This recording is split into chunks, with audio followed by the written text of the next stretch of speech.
Chapter 1. The Murder of Jenny Summers. It was a few minutes before 7. Daylight still a promise on the horizon of what looked to become a November day chilled by rain. I wheeled my aging BMW convertible out onto North Lamar. A few minutes later, a throng of flashing lights hove into view, clustered under the Threadgills sign on the west side of the boulevard. Threadgills is one of my favorite food joints, but it was hunkered down and lonely looking so long before the lunchtime crowd. Brief thoughts of good food and hot coffee went right out of my mind as I pulled into the parking lot. In fact, I lost all appetite as I caught my first taste of a very evil vibe. It hung over a half-height, beat-up army green dumpster, squatting like a fat toad behind the restaurant. I couldn't just sit there. The wrongness I felt demanded witness. I unlimbered out of my Beamer, and moving past clusters of flashing lights, I passed myself under yellow crime scene tape. One of Austin's finest put up a hand to stop me, but Molly must have been watching for my arrival. She hurried over and ushered me through the small crowd of uniforms, steering me toward the dumpster. Giving me a warning look, she clicked on her flashlight and shone it over the edge. My eyes reluctantly followed the beam. Inside, a dead girl lay like a discarded doll on a pile of trash. The new knot in my empty stomach gave a queasy lurch as I realized I knew her. It was Jenny Summers, the beautiful, sometimes wayward daughter of Noble Summers. Even as my mind dutifully recorded details, the unfair immensity of her death wrapped iron chains around my heart and sunk it to the bottom of the world. I'd known Jenny since way back when she was a cute little blonde teeny bopper, flitting past UT football meeting rooms or hanging in the background, while her old man, by right of his generous donations to the program, ground out one of his infamous pep talks.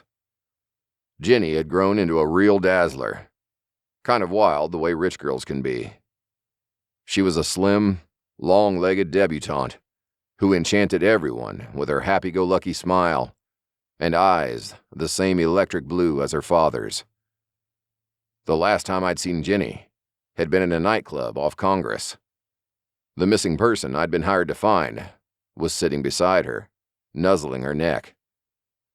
The delighted, devilish grin that had lit Jenny's face when she saw me flashed through my mind now with perfect clarity. I blinked back tears, and there she was, a sad, small human form hope had deserted, but death hadn't had a chance to claim. Her face, too white in the flashlight's glare, beauty otherwise intact. Appraising me, Molly asked, "I saw Jenny hanging around the team often enough. I know you and Noble have history. You knew his daughter?" "Yes, ma'am, well enough," I said with exaggerated courtesy, swallowing bile. Even as college kids, Molly and I connected. Nothing romantic. We simply understood each other.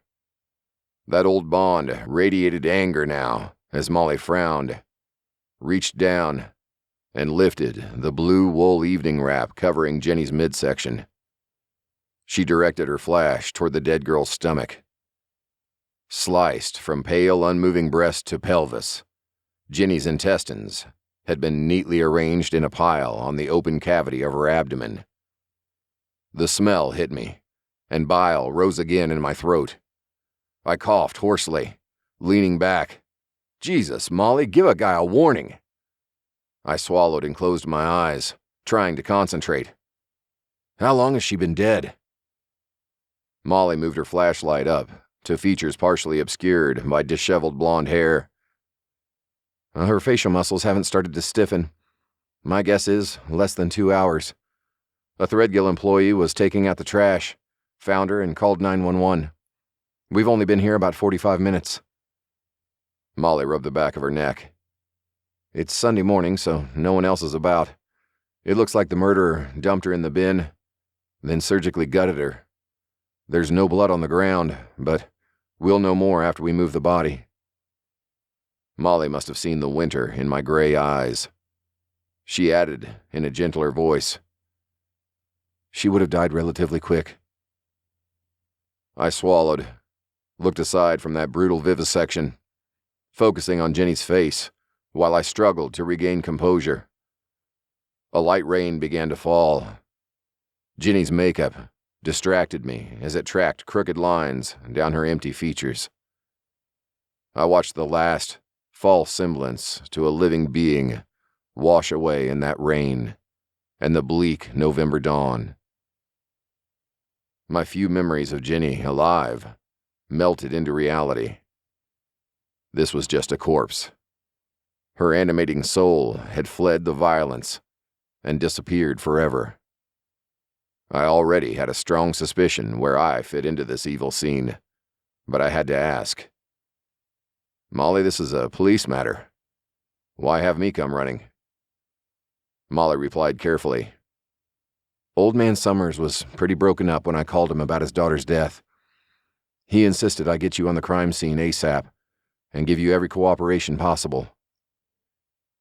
Noble Summers was the owner of a local supermarket chain and an all-around good guy as far as the UT football program was concerned. I understood why he wanted me involved in his daughter's murder investigation. It wasn't anything I wanted to share, so I shrugged at the question in Molly's eyes. She raised an eyebrow, but turned to Cheryl Cook, the lead forensics investigator for Austin PD, a mop-headed brunette with plain, clean features and an air of quiet competence. Molly nodded to her. It was time for CSI to take over. Detective Molly O'Sullivan, freckle-skinned and red-headed, all hard lines and subtle curves, is more forcefully pretty than would be considered fashionable. She's also a 2-time state judo champ. I've been to plenty of her tournaments. Compact and tightly wired, Molly always fought with ruthless efficiency. She wasn't mean. She just didn't believe in wasted motions. She looked back at me now, frowned, pivoted smartly, then tossed back over her shoulder. "Come on, Harmon. Let's take a ride out to Noble's house." The rain found a path down the collar of my jacket, and a shiver ran up my spine. Noble Summers was much like the father I'd never had. Hell, what UT football alumni didn't know something to Noble? Well, he'd just called in all my markers, and that was okay by me. I was in. All the way in. My anger was growing. A slow, humming, electrical resonance that itched and crawled under my skin.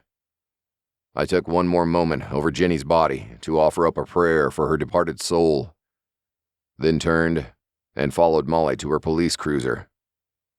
As I walked away from that empty shell of flesh, I made a promise to her memory. I'd give Jenny vengeance in kind. I knew her killer did not belong on this earth, and I vowed to correct that mistake.